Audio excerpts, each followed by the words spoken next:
EyePlus trend സൊല്യൂഷൻ്റെ പുതിയൊരു വീഡിയോയിലേക്ക് ഏവർക്കും സ്വാഗതം. നമുക്കിന്ന് പഠിക്കാനായിട്ടുള്ളത് ഫിനാൻഷ്യൽ മാർക്കറ്റുകളെ പറ്റിയിട്ടാണ്. ഒരു കൊമേഴ്സ് സ്റ്റുഡൻ്റ് എന്ന രീതിയിലും അല്ലെങ്കിൽ ഒരു കൊമേഴ്സ് പഠിക്കുന്ന ഒരു വിദ്യാർത്ഥി എന്ന രീതിയിലും മനസ്സിലാക്കി വെക്കേണ്ട മറ്റൊരു പ്രധാനപ്പെട്ട ടോപ്പിക്കാണ് ഫിനാൻഷ്യൽ മാർക്കറ്റ് എന്ന് പറയുക. നമുക്കിതിനെ പല ആംഗിളിൽ കാണാനായിട്ട് സാധിക്കും. ഇപ്പോൾ ഡിഗ്രി ലെവൽ എക്സാംസ് ഒക്കെയാണ്, ഇപ്പോൾ BCom ഒക്കെ ബേസ് ചെയ്തുകൊണ്ടുള്ള എക്സാംസ് ഒക്കെയാണ് വരുന്നതെങ്കിൽ ഫിനാൻഷ്യൽ മാർക്കറ്റിൻ്റെ അത്യാവശ്യം ബേസ് ആയിട്ടുള്ള ക്വസ്റ്റ്യൻസ് ആയിരിക്കും പരീക്ഷയ്ക്ക് പ്രതീക്ഷിക്കേണ്ടത്. എന്നാൽ അതിൽ നിന്ന് മാറി ഒരു PG നിലവാരത്തിലേക്ക് വരുമ്പോഴത്തേക്ക് ലൈക്ക് നമ്മുടെ ഈ നെറ്റ് പോലെയുള്ള പരീക്ഷകളൊക്കെ, ഇപ്പം നെറ്റിൻ്റെ പരീക്ഷയും കേരള PSC പരീക്ഷയും തമ്മിൽ നമുക്ക് അങ്ങനെ ഒരു കമ്പാരിസണിലേക്ക് പോകാൻ പറ്റില്ല. എനിക്കൊന്ന് ഇപ്പോഴൊക്കെ ആണെങ്കിൽ പിന്നെയും നെറ്റിൻ്റെ പരീക്ഷയും അതേപോലെ തന്നെ കേരള PSC പരീക്ഷകളും തമ്മിൽ ഏതാണ്ടൊക്കെ ഒരു ചെറിയ രീതിയിൽ ബന്ധമെങ്കിലും ഉണ്ട്. കാരണം ക്വസ്റ്റ്യൻ്റെ പാറ്റേൺ ആണെങ്കിലും രീതികളാണെങ്കിലും ഒക്കെ ഇപ്പോൾ ആ രീതിയിലേക്ക് മാറിയിട്ടുണ്ട്. എന്നിരുന്നാൽ കൂടിയും നമ്മൾ ഒരു PG ലെവലിലേക്കൊക്കെ ക്വസ്റ്റ്യൻസ് വരികയാണ് എങ്കിലും അത്യാവശ്യം ഡെപ്തായിട്ട് ചോദിച്ച് കാണുന്ന പോർഷനാണ് ഫിനാൻഷ്യൽ മാർക്കറ്റ് എന്ന് പറയുക. ഒരു ഡിഗ്രി ലെവലിലെ ബേസിസ് ആണ് നമ്മൾ നോക്കുന്നതെങ്കിൽ ഏതാണ്ട് നമുക്ക് കുറച്ച് സിമ്പിൾ ആയിട്ടുള്ള രീതിയിൽ നമുക്കിത് കവർ ചെയ്ത് പോകാനായിട്ട് പറ്റും. അതുപോലെ ടോപ്പിക്കാണ് ഇത് ഫിനാൻഷ്യൽ മാർക്കറ്റ് എന്ന് പറയുന്ന ടോപ്പിക്. ഫിനാൻഷ്യൽ മാർക്കറ്റ് എന്ന് പറയുമ്പോഴത്തേക്ക് വളരെ ഒരു ബ്രോഡ് തീമാണ്. നമ്മൾ ഈ സാധാരണ മാർക്കറ്റ് കാണുന്ന പോലെയൊക്കെ തന്നെ കുറച്ച് ഡിഫറെൻ്റ് ആയിട്ട് വരുന്നൊരു മാർക്കറ്റിംഗ് സിസ്റ്റമാണ് ഫിനാൻഷ്യൽ മാർക്കറ്റ് എന്ന് പറയുക. ഇപ്പോൾ സാധാരണ മാർക്കറ്റ് ആണെങ്കിൽ എന്താ സംഭവിക്കുക? മാർക്കറ്റ് ആകുമ്പോൾ ചില ഗുഡ്സ് അല്ലെങ്കിൽ കുറച്ച് സർവീസുകളൊക്കെ അങ്ങോട്ടും ഇങ്ങോട്ടും ട്രാൻസ്ഫർ ചെയ്യുകയാണ് സാധാരണ രീതിയിലുള്ള മാർക്കറ്റിൽ നമുക്ക് കാണാനായിട്ട് പറ്റുക. എന്നാൽ ഫിനാൻഷ്യൽ മാർക്കറ്റ് ആകുമ്പോഴത്തേക്ക് the thing is something different. അങ്ങനെ ഒരു രീതിയിലായിരിക്കത്തില്ല കാര്യങ്ങൾ വരിക. നമുക്ക് കുറച്ചും കൂടി ഡിഫറൻസ് തീർച്ചയായിട്ടും അവിടെ കാണാനായിട്ട് പറ്റും. ഫിനാൻഷ്യൽ മാർക്കറ്റിൽ ഫിനാൻഷ്യൽ ആയിട്ടുള്ള അസറ്റുകളും അതുപോലുള്ള കാര്യങ്ങളൊക്കെ ആയിരിക്കും നമുക്ക് അവിടെ കാണാനായിട്ട് പറ്റുക ഫിനാൻഷ്യൽ മാർക്കറ്റിൽ ആണെങ്കിൽ. So we have to understand it.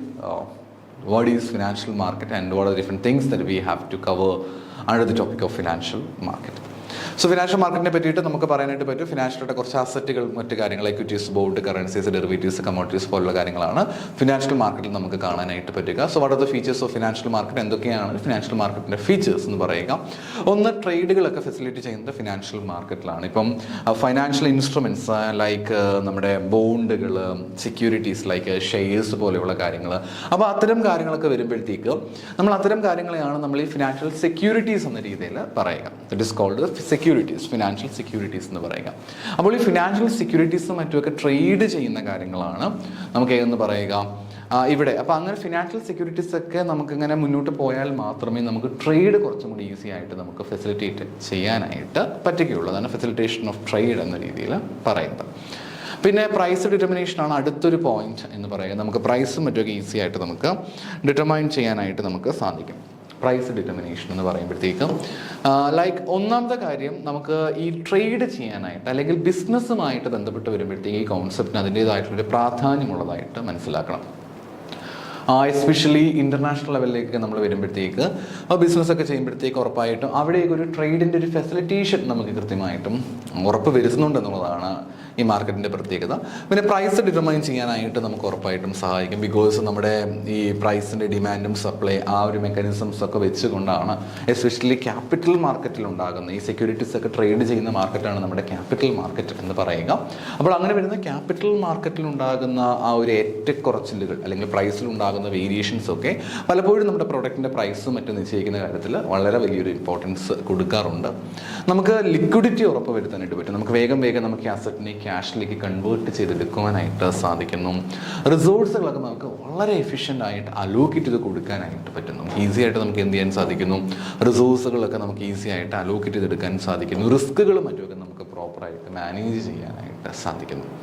Risk മറ്റുമൊക്കെ നമുക്ക് ഈസി ആയിട്ട് മാനേജ് ചെയ്യാൻ പറ്റുന്നു. അപ്പോൾ ഇതൊക്കെ തന്നെയാണ് ഇതിൻ്റെ പ്രധാനപ്പെട്ട ഫങ്ഷൻസ് എന്ന് പറയുക. ജസ്റ്റ് അറിഞ്ഞിരുന്നാൽ മതിയായിരിക്കും. ഇതിൽ അങ്ങനെ ചോദ്യങ്ങൾ വരാൻ സാധ്യതയില്ല. കീ ഫീച്ചേഴ്സിൽ നിന്ന് തന്നെ ക്വസ്റ്റ്യൻ വരാൻ സാധ്യതയില്ല. Facilitation of trade, price determination, liquidity, efficient allocation of resources and risk management. ഇനി ഇതിൻ്റെ ടൈപ്സിലേക്ക് വരുമ്പോഴത്തേക്ക് we can divide into majorly money market and capital market. അതിനകത്ത് നമുക്ക് പല പല ക്ലാസിഫിക്കേഷൻസിലേക്ക് പോകാനായിട്ട് പറ്റും. ഒന്ന്, different types of financial market എന്ന് പറയുമ്പോഴത്തേക്ക് ആദ്യത്തെ മാർക്കറ്റാണ് മണി മാർക്കറ്റ് എന്ന് പറയുന്നത്. പറയുക. ഫസ്റ്റ് മാർക്കറ്റ് ഏതാണ്? മണി മാർക്കറ്റ് എന്ന് പറയും. മണി മാർക്കറ്റ് എന്ന് പറയുമ്പോഴത്തേക്ക് എപ്പോഴും എങ്ങനെയുള്ള സെക്യൂരിറ്റീസ് അല്ലെങ്കിൽ എങ്ങനെയുള്ള ഇൻസ്ട്രുമെൻറ്റ്സിൽ മാത്രമാണ് അവർ കോൺസെൻട്രേറ്റ് ചെയ്യുക? ഷോർട്ട് ടൈം ആയിട്ടുള്ള ഇൻസ്ട്രുമെൻറ്റിൽ മാത്രമാണ് അവർ കൂടുതലായിട്ടും കോൺസെൻട്രേറ്റ് ചെയ്യുക. ഓക്കെ, മണി മാർക്കറ്റ് ഇൻസ്ട്രുമെൻറ്റ്സ് ഇതിൽ മാത്രമാണ് കോൺസെൻട്രേറ്റ് ചെയ്യുക. ഷോർട്ട് ടൈം ആയിട്ട് വരുന്ന സെക്യൂരിറ്റീസിൽ അല്ലെങ്കിൽ ഷോർട്ട് ടൈം ആയിട്ട് വരുന്ന ഇൻസ്ട്രുമെൻറ്റ്സിൽ മാത്രമാണ് അവിടെ കോൺസെൻട്രേറ്റ് ചെയ്യുക. ലൈക്ക് വിത്തിൻ 1 ഇയർ, അധികം മെച്യൂരിറ്റി പീരീഡ് ഒന്നും ഉണ്ടായിരിക്കത്തില്ല, 1 വർഷത്തേക്കുള്ള രീതിയിലായിരിക്കും നമുക്കവിടെ ഉണ്ട് മാക്സിമം. അതായത് ഈ ട്രഷറി ബില്ല് പോലെയുള്ള കാര്യങ്ങൾ, സർട്ടിഫിക്കറ്റ് ഓഫ് ഡെപ്പോസിറ്റ് പോലെയുള്ള കാര്യങ്ങൾ, കോമേഴ്സ്യൽ പേപ്പേഴ്സ് പോലെയുള്ള വളരെ വളരെ പെട്ടെന്ന് തന്നെ നമുക്ക് ക്യാഷിലേക്ക് കൺവേർട്ട് ചെയ്യാൻ പറ്റുന്ന അല്ലെങ്കിൽ പെട്ടെന്ന് തന്നെ നമ്മൾ ട്രേഡ് കംപ്ലീറ്റ് ചെയ്യാൻ സാധിക്കുന്ന 1 വർഷം മാത്രം, അപ് ടു 1 ഇയർ, 1 വർഷം മാത്രം നമുക്ക് കാലാവധിയുള്ള അത്തരം സെക്യൂരിറ്റീസും കാര്യങ്ങളും ഒക്കെയാണ് നമുക്ക് ഈ മണി മാർക്കറ്റിൽ നമുക്ക് കാണാനായിട്ട് പറ്റുക. എക്സാമ്പിൾസ് ആയിട്ട് പറയുന്ന ട്രഷറി ബിൽസ് ഉണ്ട്, സർട്ടിഫിക്കറ്റ് ഓഫ് ഡെപ്പോസിറ്റുകൾ നമുക്ക് കാണാനായിട്ട് സാധിക്കുന്നുണ്ട്, കൊമേഴ്സ്യൽ പേപ്പേഴ്സ് ഒക്കെ നമുക്ക് ഇതിന് ഉദാഹരണമായിട്ട് കാണാൻ കഴിയുന്നവയാണ്. എന്നാൽ അതേ സമയത്ത് ക്യാപിറ്റൽ മാർക്കറ്റ് എന്ന് പറയുമ്പോൾ എങ്ങനെയാണ്? ലോങ് ടൈം ആയിട്ടുള്ള സെക്യൂരിറ്റീസ് ആണ്. മറ്റേത് ഷോർട്ട് ടൈം സെക്യൂരിറ്റീസ് ആണെങ്കിൽ ഇവിടെ എന്താ സംഭവിക്കുക? ലോങ് ടൈം ആയിട്ടുള്ള സെക്യൂരിറ്റീസ് ആണ്. Like equity and debt instruments, long period of ടൈമിലേക്ക് വരുന്ന സെക്യൂരിറ്റീസ് ആണ്. അപ്പോൾ ലോങ് പീരീഡ് ഓഫ് ടൈമിലേക്ക് വരുന്ന കുറച്ച് കൂടുതൽ രീതിയിലേക്ക് എമൗണ്ട് വരുന്ന ഇൻസ്ട്രുമെൻറ്റ്സ് ആണ്, അല്ലെങ്കിൽ അത്തരം കാര്യങ്ങളെയാണ് നമ്മൾ ക്യാപിറ്റൽ മാർക്കറ്റ് എന്ന പേരിൽ അറിയപ്പെടുക. ക്യാപിറ്റൽ മാർക്കറ്റ് നമുക്ക് പിന്നീട് ഡിവൈഡ് ചെയ്യാനായിട്ട് സാധിക്കുന്നു. പ്രൈമറി മാർക്കറ്റ് എന്നും സെക്കൻഡറി മാർക്കറ്റ് നമുക്ക് വീണ്ടും ഡിവൈഡ് ചെയ്യാനായിട്ട് സാധിക്കുന്നു. പ്രൈമറി മാർക്കറ്റ് എന്ന് പറയുമ്പോൾ എന്താണ്? പുതിയ ഷെയർസ്, ന്യൂ ഷെയർസും മറ്റുമൊക്കെ ഇഷ്യൂ ചെയ്യുന്നതുമായിട്ട് ബന്ധപ്പെട്ട് വരുന്ന മാർക്കറ്റാണ് നമ്മുടെ പ്രൈമറി മാർക്കറ്റ് എന്ന് പറയുക, IPOs എന്ന് പറയും. സെക്കൻഡറി മാർക്കറ്റ് എന്ന് പറയുമ്പോൾ എന്താണ്? നിലവിലുള്ള സെക്യൂരിറ്റീസ് നമ്മൾ ട്രേഡ് ചെയ്യപ്പെടുന്നതാണ് സെക്കൻഡറി മാർക്കറ്റ് എന്ന് പറയുക. For trading existing securities like stock exchange പോലെയുള്ള നിലവിലുള്ള കാര്യങ്ങളെ നമ്മൾ ട്രേഡ് ചെയ്യപ്പെടുന്നതാണ് എന്ന് പറഞ്ഞിരിക്കുന്നത് സെക്കൻഡറി മാർക്കറ്റ് എന്ന് പറയുക. പ്രൈമറി മാർക്കറ്റ് നമുക്ക് കാണാനായിട്ട് കഴിയും, പിന്നെ ഏത് നമുക്ക് കാണാനായിട്ട് സാധിക്കും? സെക്കൻഡറി മാർക്കറ്റ് നമുക്ക് കാണുവാനായിട്ട് പറ്റും. അപ്പോൾ 2 തരത്തിലുള്ള മാർക്കറ്റാണുള്ളത്. പ്രൈമറി മാർക്കറ്റും ഉണ്ട്, അതേപോലെ തന്നെ സെക്കൻഡറി മാർക്കറ്റ് നമുക്കിവിടെ കാണാനായിട്ട് കഴിയുന്നത് ആണ്. അപ്പോൾ അതാണ് ക്യാപിറ്റൽ മാർക്കറ്റുമായിട്ട് നമുക്ക് ബന്ധപ്പെട്ട് പറയുന്ന കാര്യങ്ങൾ. അപ്പോൾ 2 തരത്തിലെ മാർക്കറ്റാണ് മേജർലി ക്ലാസിഫൈ ചെയ്യുന്നത്. ഒന്ന് മണി മാർക്കറ്റാണ്. പ്രത്യേകത എന്താണ്? 1 ഇയറിനുള്ളിൽ തന്നെ നമുക്ക് മെച്യൂരിറ്റി പീരീഡ് ഓഫ് ടൈം ഉള്ള, അല്ലെങ്കിൽ മെച്യൂരിറ്റി ടൈം 1 വർഷം വരെ ഉള്ള, അതിനെയാണ് നമ്മൾ എന്തെന്ന് പറയുക? മണി മാർക്കറ്റ് എന്ന് പറയുക. ക്യാപിറ്റൽ മാർക്കറ്റ് എന്ന് പറയുമ്പോഴത്തേക്ക് 1 വർഷത്തിൽ കൂടുതൽ സമയമെടുക്കുന്ന ലോങ് പീരീഡ് ഓഫ് ടൈമിലേക്ക് വരുന്ന മാർക്കറ്റാണ് നമ്മുടെ ക്യാപിറ്റൽ മാർക്കറ്റ് എന്ന് പറയുക. അതിനെ തന്നെ നമുക്ക് പ്രൈമറി മാർക്കറ്റ് എന്നും സെക്കൻഡറി മാർക്കറ്റ് നമുക്ക് 2ആയിട്ട് ഡിവൈഡ് ചെയ്യുവാനായിട്ട് സാധിക്കും. പിന്നെ ഫോറിൻ എക്സ്ചേഞ്ച് മാർക്കറ്റ് ഉണ്ട്. നമ്മൾ അതിനെയാണ് ഫോറെക്സ് മാർക്കറ്റ് എന്ന പേരിൽ അറിയപ്പെടുക. ഫോറിൻ എക്സ്ചേഞ്ച് മാർക്കറ്റ് അഥവാ ഫോറെക്സ് മാർക്കറ്റ് എന്ന് അറിയപ്പെടും. ഇത് ശരിക്കും പറഞ്ഞു കഴിഞ്ഞാൽ ഗ്ലോബൽ ലെവലിൽ നമ്മുടെ ഈ കറൻസീസും മറ്റുമൊക്കെ ട്രേഡ് ചെയ്യപ്പെടുന്നതുമായിട്ട് ബന്ധപ്പെട്ട് വരുന്ന ഒരു ഗ്ലോബൽ, ഫോറിൻ എന്ന് പറഞ്ഞ വാക്കിൽ നിന്ന് നമുക്ക് അർത്ഥമുണ്ട് അല്ലേ, ഗ്ലോബൽ ലെവലിൽ നമ്മൾ കാര്യങ്ങൾ ട്രാൻസാക്ട് ചെയ്യുന്ന ഒരു ഗ്ലോബൽ മാർക്കറ്റ് നമ്മൾ അറിയപ്പെടുന്ന പേരാണ് ഈ ഫോറിൻ എക്സ്ചേഞ്ച് മാർക്കറ്റ്. അപ്പോൾ ഫോറിൻ എക്സ്ചേഞ്ചസ് ആയിരിക്കുമല്ലോ അവിടെ കൂടുതലായിട്ടും ട്രേഡ് ചെയ്യപ്പെടുക. അപ്പോൾ അങ്ങനെ വരുന്ന മാർക്കറ്റുകൾ നമ്മൾ അറിയപ്പെടുന്ന പേരാണ് ഫോറിൻ എക്സ്ചേഞ്ച് മാർക്കറ്റ് എന്ന് പറയുക. പിന്നെയുള്ള മാർക്കറ്റാണ് ഡെറിവേറ്റീവ്സ് മാർക്കറ്റ് എന്ന് പറയും. ഡെറിവേറ്റീവ്സ് എന്ന് പറയുമ്പോഴത്തേക്ക് ഇവിടെ കൊടുത്തിട്ടുണ്ട് പല പല ഡെറിവേറ്റീവ്സുകൾ. ഫ്യൂച്ചേഴ്സ് ഉണ്ട്, ഓപ്ഷൻസ് ഉണ്ട്, സ്വാപ്പ് ഉണ്ട്, അതേപോലെ ഫോർവാർഡ്സ് പോലെയുള്ള കാര്യങ്ങൾ ഇതിന് ഉദാഹരണമായിട്ട് പറയാൻ സാധിക്കും. ഏതൊക്കെയാണ് ഡെറിവേറ്റീവ്സിന് ഉദാഹരണമായിട്ട് പറയുക? ഫ്യൂച്ചേഴ്സ് ഉണ്ടായിരിക്കും, ഓപ്ഷൻസുകൾ, സ്വാപ്പ് പോലെയുള്ള കാര്യങ്ങൾ, അതേപോലെ ഫോർവാർഡ് പോലെയുള്ള കാര്യങ്ങളൊക്കെ നമുക്ക് ഏതിന് ഉദാഹരണമായിട്ട് പറയാൻ സാധിക്കുന്നു? ഈ പറഞ്ഞിരിക്കുന്ന ഡെറിവേറ്റീവ്സുകൾക്ക് ഉദാഹരണമായിട്ട് നമുക്ക് കാണാൻ പറ്റും. ശരിക്കും പറഞ്ഞു കഴിഞ്ഞാൽ റിസ്കുകൾ കുറയ്ക്കുന്നതിന് വേണ്ടി, അല്ലെങ്കിൽ നഷ്ടമുണ്ടാകാനുള്ള സാധ്യതകൾ കുറയ്ക്കുന്നതിന് വേണ്ടിയിട്ടാണ് നമ്മൾ എന്ത് മാർക്കറ്റ് യൂസ് ചെയ്യുക, അല്ലെങ്കിൽ എന്ത് ഇൻസ്ട്രുമെൻസുകൾ യൂസ് ചെയ്യുക? ഡെറിവേറ്റീവ്സിൽ നമുക്ക് യൂസ് ചെയ്യാനായിട്ട് പറ്റുക. നഷ്ടമുണ്ടാകാനുള്ള സാധ്യതകൾ കുറയ്ക്കുക എന്നുള്ളതാണ് ഡെറിവേറ്റീവ്സിൻ്റെ പരമപ്രധാനമായ ലക്ഷ്യമെന്ന് പറയുക. കൂടുതലും സ്പെക്കുലേഷൻ, ഹെഡ്ജിങ് പോലെയുള്ള കാര്യങ്ങൾക്ക് വേണ്ടിയിട്ടാണ് ഇത്തരം ഇൻസ്ട്രുമെൻസുകൾ നമ്മൾ ഒരുപാട് ഉപയോഗിച്ച് കാണുന്നത്. അപ്പോൾ ഇത്രയും കാര്യങ്ങളാണ്. ഇനി ഒരു മാർക്കറ്റ് കൂടിയുണ്ട്, കമ്മോഡിറ്റീസ് മാർക്കറ്റ്. കമ്മോഡിറ്റീസ് എന്ന് പറയുമ്പോൾ നമുക്ക് നമ്മുടെ മനസ്സിലേക്ക് വരുന്ന ചില കമ്മോഡിറ്റീസ് ഉണ്ട്. ഏതൊക്കെയാണ്? ഗോൾഡ് ഒരു കമ്മോഡിറ്റിയാണ്, ഓയിൽ എന്ന് പറഞ്ഞൊരു കമ്മോഡിറ്റിയാണ്, അതേപോലെ അഗ്രികൾച്ചറൽ പ്രോഡക്റ്റുകളൊക്കെ നമുക്ക് കമ്മോഡിറ്റീസ് എന്ന രീതിയിൽ കാണാനായിട്ട് പറ്റും. അപ്പോൾ അങ്ങനെ കമ്മോഡിറ്റീസുമായിട്ട് ബന്ധപ്പെട്ട് അതിന് ട്രേഡ് ചെയ്യുന്നതുമായിട്ട് ബന്ധപ്പെട്ട് വരുന്ന മാർക്കറ്റാണ് നമ്മൾ എന്ന് പറയുക കമ്മോഡിറ്റി മാർക്കറ്റ് എന്ന പേരിൽ അറിയപ്പെടുക. പിന്നെ നമുക്ക് ഈ കമ്മോഡിറ്റി മാർക്കറ്റിനെ തന്നെ നമുക്ക് 2ആയിട്ട് ഡിവൈഡ് ചെയ്യാനായിട്ട് പറ്റും. ഒന്ന് സ്പോട്ട് മാർക്കറ്റുമുണ്ട്, രണ്ടാമത്തെയാണ് ഫ്യൂച്ചേഴ്സ് മാർക്കറ്റ്. സ്പോട്ട് മാർക്കറ്റ് എന്ന് പറയുമ്പോഴത്തേക്ക് പെട്ടെന്ന് ഇമ്മീഡിയറ്റ് ആയിട്ട് നമുക്ക് ട്രാൻസാക്ഷൻ ചെയ്യാൻ സാധിക്കുന്ന, ഇമ്മീഡിയറ്റ് ആയിട്ട് നമുക്ക് ഡെലിവറി ചെയ്യാൻ സാധിക്കുന്ന മാർക്കറ്റുകളെ അറിയപ്പെടുന്ന പേരാണ് എന്ത് മാർക്കറ്റ് എന്ന് പറയുക? സ്പോട്ട് മാർക്കറ്റ് എന്ന് പറയുക, ഇമ്മീഡിയറ്റ് ആയിട്ടുള്ള ട്രാൻസാക്ഷന് വേണ്ടി. അതേ സ്ഥാനത്ത് ഫ്യൂച്ചേഴ്സ് മാർക്കറ്റ് എന്ന് പറയുമ്പോഴത്തേക്ക് ഇപ്പം നിങ്ങൾ ട്രേഡ് ചെയ്യേണ്ടതായിട്ടില്ല, ഫ്യൂച്ചർ ഡേറ്റിലേക്ക് മാത്രം നിങ്ങൾ എന്ത് ചെയ്താൽ മതി? ട്രേഡ് ചെയ്താൽ മതി. അപ്പോൾ അങ്ങനെ ഫ്യൂച്ചർ പീരീഡ് ഓഫ് ടൈമിനെ ഫോക്കസ് ചെയ്യുന്ന മാർക്കറ്റാണ് നമ്മൾ എന്തെന്ന് പറയുക? ഫ്യൂച്ചേഴ്സ് മാർക്കറ്റ് എന്ന് പറയുക, ഫ്യൂച്ചർ ഡേറ്റിലേക്ക് വരുന്ന മാർക്കറ്റ്. അപ്പം സ്പോട്ട് മാർക്കറ്റും ഉണ്ട്, ഫ്യൂച്ചർ മാർക്കറ്റും ഉണ്ട്. സ്പോട്ട് മാർക്കറ്റ് മീൻസ് ഇപ്പോൾ ഇമ്മീഡിയറ്റ് ആയിട്ടുള്ള ഡെലിവറിക്ക് വേണ്ടി നമ്മൾ യൂസ് ചെയ്യുന്ന മാർക്കറ്റാണ് എന്ന് പറയുക സ്പോട്ട് മാർക്കറ്റ് എന്ന് പറയുക. ഫ്യൂച്ചറിലേക്കാണ് ഡെലിവറി ഡേറ്റ് വരുന്നതെങ്കിൽ that is called future market. നമ്മൾ അതിനെയാണ് എന്ത് പേരിൽ അറിയപ്പെടുക? ഫ്യൂച്ചർ മാർക്കറ്റ് എന്ന പേരിൽ നമ്മൾ അറിയപ്പെടുക. സോ അപ്പോൾ ആ രണ്ട് മാർക്കറ്റുകളാണ് നമുക്കിവിടെ പ്രധാനമായിട്ടും കാണാനായിട്ടുള്ളത്. അപ്പം കമ്മോഡിറ്റി മാർക്കറ്റിനെ നമുക്ക് രണ്ടായി ഡിവൈഡ് ചെയ്യാൻ സാധിക്കുന്നു, സ്പോട്ട് മാർക്കറ്റ് എന്നും പിന്നെ ഫ്യൂച്ചർ മാർക്കറ്റ് നമുക്ക് ഡിവൈഡ് ചെയ്യാനായിട്ട് സാധിക്കുന്നു. പിന്നെ ഡെറിവേറ്റീവ്സ് മാർക്കറ്റുകളുണ്ട്, നമുക്ക് ഡെറിവേറ്റീവ്സുകളെ നമുക്ക് ചെയ്യാനായിട്ട് സാധിക്കുന്നതാണ്. ഫ്യൂച്ചേഴ്സ്, ഓപ്ഷൻസ്, സ്വാപ്പ്, ഫോർവേഡുകളൊക്കെ നമുക്കിതിന് എക്സാമ്പിൾസ് ആയിട്ട് പറയുന്നതാണ്. സ്പെക്കുലേഷന് വേണ്ടിയിട്ടും ഹെഡ്ജിങ്ങിന് വേണ്ടിയിട്ടുമാണ് നമുക്ക് ഇത്തരം മാർക്കറ്റുകൾ യൂസ് ചെയ്യാനായിട്ട് സാധിക്കുക. ഫോറിൻ എക്സ്ചേഞ്ച് മാർക്കറ്റുകൾ ഫോറിൻ എക്സ്ചേഞ്ചസുമായിട്ട് ബന്ധപ്പെട്ട് വരുന്ന കാര്യങ്ങളാണ് നമുക്കവിടെ ഡീൽ ചെയ്യാനായിട്ടുള്ളത്. ക്യാപിറ്റൽ മാർക്കറ്റ് എന്ന് പറയുമ്പോഴത്തേക്ക് അഗെയിൻ ലോങ് ടേം സെക്യൂരിറ്റീസിൻ്റെ കാര്യങ്ങളാണ് പറയുന്നതെങ്കിൽ മണി മാർക്കറ്റ് ഏതുമായിട്ട് ബന്ധപ്പെട്ടിരുന്ന കാര്യങ്ങളെ പറ്റിയിട്ടാണ് പറയുക? നമ്മുടെ ഷോർട്ട് ടേം ഇൻസ്ട്രുമെൻസുമായിട്ട് അല്ലെങ്കിൽ ഒരു വർഷത്തിൽ താഴെ മെച്യൂരിറ്റി പീരീഡിൽ വരുന്ന ഇൻസ്ട്രുമെൻസുമായിട്ട് ബന്ധപ്പെട്ട് വരുന്നതാണ് മണി മാർക്കറ്റ് എന്ന് അറിയപ്പെടുക. ഇനി ഒരു ഫിനാൻഷ്യൽ മാർക്കറ്റിൻ്റെ പ്രധാനപ്പെട്ട ഫംഗ്ഷൻസുകൾ ഏതൊക്കെയാണെന്ന് ഡിസ്കസ് ചെയ്യുകയാണെങ്കിൽ ഒന്നാമത്തെ കാര്യമാണ് മൊബിലൈസേഷൻ ഓഫ് സേവിങ്സ്. അതായത് ഒരുപാട് ആളുകളുടെ കയ്യിൽ ഒരുപാട് എമൗണ്ട്സ് ഉണ്ടായിരിക്കും, അവർക്ക് ആവശ്യത്തിനധികമായിട്ട് സേവിങ്സ് ആയിട്ട് മറ്റുമൊക്കെ സൂക്ഷിച്ച് വെച്ചിരിക്കുന്ന ഒരുപാട് എമൗണ്ടുകൾ ഉണ്ടായിരിക്കും. ബാങ്കിൽ മറ്റുമൊക്കെ വേണമെങ്കിൽ അവർക്ക് ഡെപ്പോസിറ്റ് ചെയ്യാം, യാതൊരു പ്രശ്നവുമില്ല, ആർക്കും ഒരു കംപ്ലൈൻറ്റും ഉണ്ടാകാനായിട്ട് പോകുന്നില്ല. പക്ഷേ അതിനപ്പുറത്തേക്ക് മാറിക്കൊണ്ട് ബാങ്കിലേക്ക് അവർ ഇൻവെസ്റ്റ് ചെയ്തു, it's A very good thing. പക്ഷേ അതിനപ്പുറത്തേക്ക് മാറിക്കൊണ്ട് നമുക്ക് സേവിങ്സിനെ എങ്ങനെ മൊബിലൈസ് ചെയ്ത് നമുക്ക് ക്യാപിറ്റൽ മാർക്കറ്റിലേക്ക് നമ്മൾ കൊണ്ടുവരേണ്ടതായിട്ട് ഉണ്ട്. അതാണ് ഈ മൊബിലൈസേഷൻ ഓഫ് സേവിങ്സ് എന്ന് പറയുക. നമുക്ക് നമ്മുടെ സേവിങ്സിനെ മൊബിലൈസ് ചെയ്ത ശേഷം നമുക്ക് എങ്ങോട്ട് മാറ്റാനായിട്ട് നമുക്ക് സാധിക്കും? സേവിങ്സിനെ മറ്റുമൊക്കെ മൊബിലൈസ് ചെയ്തതിന് ശേഷം നമുക്ക് അതിനെ വളരെ കൃത്യമായിട്ടും നമുക്ക് സേവിങ്സിനെ മൊബിലൈസ് ചെയ്യുന്നു. അതിനുശേഷം ആ സേവിങ്സ് ആവശ്യമുള്ള ആളുകൾക്കിടയിലേക്ക്, ഇപ്പോൾ ഒരുപാട് ആളുകൾക്ക് കാശിൻ്റെ ആവശ്യമുണ്ടാകും, കുറേ ആളുകളുടെ കയ്യിൽ എക്സസീവായിട്ട് കാശും ഉണ്ടാകും. അപ്പം എന്ത് ചെയ്യാം? എക്സസീവായിട്ട് കാശുള്ള ആളുകളുടെ കയ്യിൽ നിന്നും നമുക്ക് സേവിങ്സും മറ്റുമൊക്കെ മൊബിലൈസ് ചെയ്തതിന് ശേഷം നമുക്ക് ബാക്കി വരുന്ന എമൗണ്ട് എവിടേക്ക് കൊടുക്കാനായിട്ട് പറ്റും? ഈ പറഞ്ഞിരിക്കുന്ന ആവശ്യമുള്ള ആളുകൾക്കിടയിലേക്ക്, ആവശ്യക്കാർക്കിടയിലേക്ക് നമുക്കത് കൊടുക്കാനായിട്ട് സാധിക്കും. അങ്ങനെ കൊടുക്കാൻ പറ്റുന്നതുകൊണ്ട് തന്നെ നമുക്ക് അതിൻ്റേതായിട്ടുള്ള ഗുണങ്ങൾ തീർച്ചയായിട്ടും ഉണ്ടാകും. ആ സേവിങ്സ് മറ്റൊക്കെ മൊബിലൈസ് ചെയ്യുമ്പോഴത്തേക്ക് അത് കൂടുതൽ പ്രൊഡക്റ്റീവായിട്ടുള്ള കാര്യങ്ങൾക്ക് വേണ്ടിയിട്ട് യൂസ് ചെയ്യാനായിട്ട് കഴിയുമല്ലോ. അപ്പോൾ അതാണ് മൊബിലൈസേഷൻ ഓഫ് സേവിങ്സ് എന്നതുകൊണ്ട് ഉദ്ദേശിക്കുന്നത്. പിന്നെ ക്യാപിറ്റൽ ഫോർമേഷനാണ്. ഇപ്പം നമ്മൾ ഈ പറഞ്ഞതുപോലെ ആളുകൾക്ക് കൊടുക്കുകയാണ് എങ്കിൽ ലൈക്ക് ഇൻഡസ്ട്രീസിനും ഒക്കെ എക്കോണമിക്കൊക്കെ അപ്പോൾ ഒരുപാട് ക്യാപിറ്റൽസ് ഇങ്ങനെ ഉണ്ടായിക്കൊണ്ടിരിക്കുകയാണ്.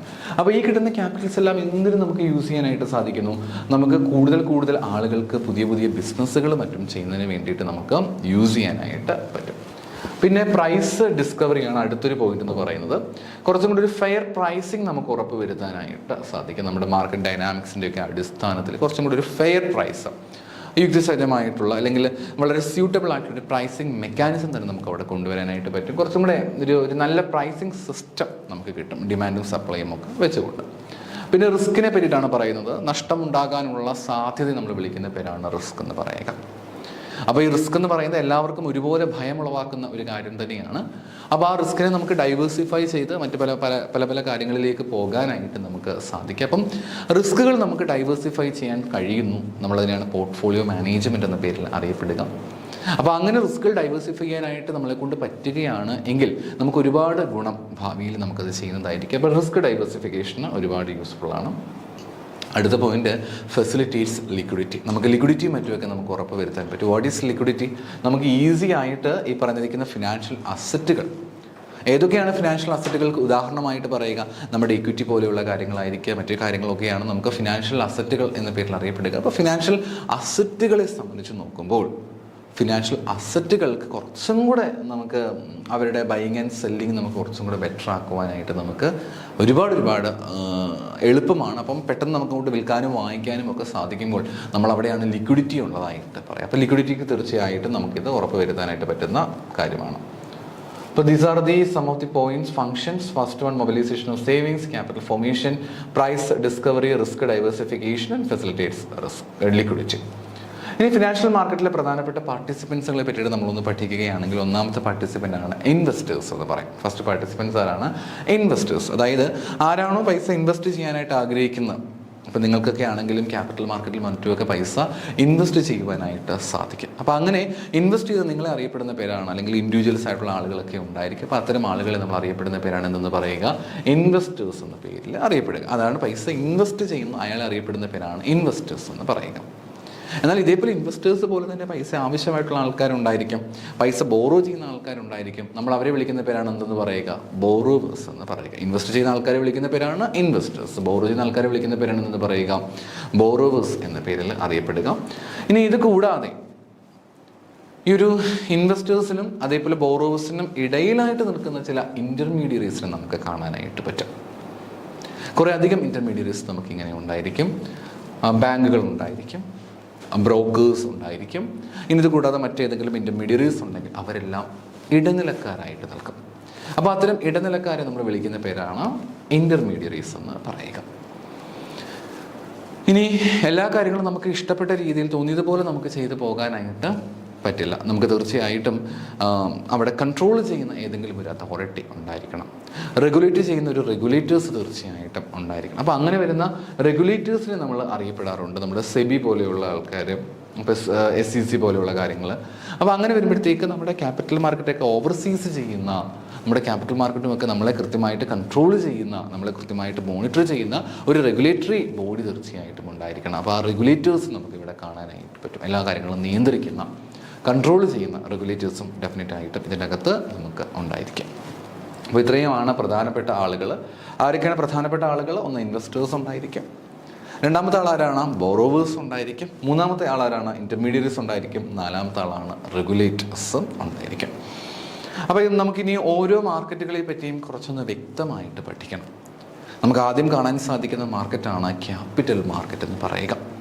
ഓൾറെഡി പഠിച്ചു കഴിഞ്ഞു എന്താണ് ക്യാപിറ്റൽ മാർക്കറ്റ് എന്നുള്ള കാര്യം. What is capital market? ഏത് വർഷം എങ്ങനെയുള്ള സെക്യൂരിറ്റീസ് ആയിരിക്കും നമ്മുടെ ക്യാപിറ്റൽ മാർക്കറ്റിൽ മറ്റുമൊക്കെ ട്രേഡ് ചെയ്യപ്പെടുക? എങ്ങനെയുള്ള സെക്യൂരിറ്റീസ് ആണ് ട്രേഡ് ചെയ്യപ്പെടുക? ലോങ് ടൈം സെക്യൂരിറ്റീസ് ആണ് ട്രേഡ് ചെയ്യപ്പെടുക. ലോങ് പീരീഡ് ഓഫ് ടൈമിലേക്ക് വരുന്ന ലോങ് ടൈം ആയിട്ടുള്ള സെക്യൂരിറ്റീസ് ആണ് ട്രേഡ് ചെയ്യപ്പെടുക. ലൈക്ക് സ്റ്റോക്കുകളായിരിക്കാം, ബോണ്ടുകളായിരിക്കാം, മറ്റ് ഇൻസ്ട്രുമെൻറ്റ്സ് പോലുള്ള കാര്യങ്ങളൊക്കെയാണ് ഇവിടെ കൂടുതലായിട്ടും ട്രേഡ് ചെയ്യപ്പെടുക. കൂടുതലായിട്ടും നമുക്ക് വളരെ പ്രധാനപ്പെട്ട, എസ്പെഷ്യലി നമ്മുടെ സേവിങ്സ് ഒക്കെ വളരെ പ്രൊഡക്റ്റീവായിട്ട് മാറ്റാനൊക്കെ നമ്മളെ സഹായിക്കുന്ന, വളരെ ക്രൂഷ്യൽ റോൾ പ്ലേ ചെയ്യുന്ന ആളുകളാണ് നമുക്ക് കൂടുതലായിട്ടും ഇവിടെ കാണാൻ കഴിയുന്നത്. ഈ പറഞ്ഞിരിക്കുന്ന ക്യാപിറ്റൽ മാർക്കറ്റിൽ നമുക്ക് കാണുവാനായിട്ട് പറ്റുക. അപ്പോൾ ലോങ് ടൈം ആയിട്ടുള്ള സെക്യൂരിറ്റീസ് ട്രേഡ് ചെയ്യപ്പെടുന്നതാണ് ക്യാപിറ്റൽ മാർക്കറ്റ് എന്ന് പറയുക. ഇനി ക്യാപിറ്റൽ മാർക്കറ്റിൻ്റെ ഫീച്ചേഴ്സ് നമുക്ക് വേഗത്തിലൊന്ന് പറഞ്ഞു പോകാനായിട്ട് സാധിക്കും. എന്തൊക്കെയാണ് നമുക്കൊന്ന് നോക്കാം. ഒന്നാമത്തെ ഫീച്ചർ എന്ന് പറഞ്ഞിരിക്കുന്നത് it's A long time securities ആണ്. കാരണം ഇവിടെ ചെറിയ രീതിയിലുള്ള സെക്യൂരിറ്റീസോ എമൗണ്ടുകളോ കാര്യങ്ങളോ ഒന്നും ആയിരിക്കത്തില്ല. ലോങ് ടൈമിലേക്കായിരിക്കും ഇവിടെ സെക്യൂരിറ്റീസ് മറ്റും ട്രേഡ് ചെയ്യപ്പെടുക. രണ്ടാമത്തെ കാര്യം ഫെസിലിറ്റേറ്റ്സ് ഇൻവെസ്റ്റ്മെന്റ്. അതിപ്പം ക്യാപിറ്റൽ മാർക്കറ്റ് എന്നുള്ളത് മാത്രമല്ല കേട്ടോ, ഈ മണി മാർക്കറ്റ് ആണെങ്കിലും ഏത് മാർക്കറ്റ് ആണെങ്കിലും ഇൻവെസ്റ്റ്മെൻറ്റ്സ് ഉണ്ട്. നിങ്ങളിപ്പം ഈ പത്രങ്ങളിലൂടെയൊക്കെ നോക്കിയാലും അല്ലെങ്കിൽ വെറുതെ എങ്കിലും ഒന്ന് വെബ്സൈറ്റ് കയറി നോക്കിക്കഴിഞ്ഞാൽ നിങ്ങൾക്ക് അറിയാനായിട്ട് പറ്റും. അവിടെ ഇൻവെസ്റ്റ്മെൻറ്റ്സിന് ഒരുപാട് ഓപ്പർച്യൂണിറ്റീസ് ഉണ്ട്. എസ്പെഷ്യലി ഇന്നത്തെ ഒരു കാലഘട്ടത്തിലൊന്നും സെക്യൂരിറ്റീസ് ചെന്ന് പൈസ അല്ലെങ്കിൽ സ്റ്റോക്ക് എക്സ്ചേഞ്ചിലൊക്കെ പൈസ ഇൻവെസ്റ്റ് ചെയ്യുക എന്ന് പറയുന്നത് ഒരു ശ്രമകരമായിട്ടുള്ള കാര്യമൊന്നുമല്ല. ഈസി ആയിട്ട് നമുക്ക് ചെയ്യാനായിട്ട് സാധിക്കും. പിന്നെ റെഗുലേറ്റഡ് എൻവയോൺമെൻറ്റ്, നമുക്ക് നമ്മുടെ എൻവയോൺമെൻറ്റ്സിനെ റെഗുലേറ്റ് ചെയ്യുക എന്നുള്ളതാണ്. റെഗുലേറ്റിംഗ് എൻവയോൺമെൻറ്റ്സ് എന്ന് പറയുമ്പോഴത്തേക്ക് some kinds of guidelines, SEBI പോലെയുള്ള ആൾക്കാരൊക്കെ ഇല്ലേ, അപ്പോൾ അവരൊക്കെ ഗൈഡ് ലൈൻസ് മറ്റും പ്രൊവൈഡ് ചെയ്യാനായിട്ട് പറ്റുന്നു. പിന്നെ ലിക്വിഡിറ്റി നന്നായിട്ട് ഉറപ്പ് വരുത്താനായിട്ട് പറ്റും. കാരണം ക്യാപിറ്റൽ മാർക്കറ്റ് എന്ന് പറയുമ്പോൾ കുറച്ചും കൂടി റിലയബിലിറ്റി കൂടുതലായിരിക്കും, വിശ്വാസ്യത വളരെ കൂടുതലായിരിക്കും. അപ്പോൾ ഈസി ആയിട്ട് നമുക്ക് ട്രേഡ് ചെയ്യാനായിട്ട് പറ്റുന്നു. ഫൈനലി ട്രാൻസ്പെറൻസി ആണ്. നമുക്ക് കുറച്ചും കൂടി ട്രാൻസ്പെറൻ്റ് ആയിട്ടായിരിക്കും എല്ലാ കാര്യങ്ങളും ഉണ്ടായിരിക്കുക. അപ്പോൾ അതാണ് ട്രാൻസ്പെറൻസി എന്ന് പറയുക. So these are some of the points I want to share with you. അപ്പം ഇതെല്ലാം നന്നായിട്ട് പഠിക്കുക. നമുക്ക് മറ്റൊരു വീഡിയോയുമായിട്ട് വീണ്ടും കാണാം. Thank U.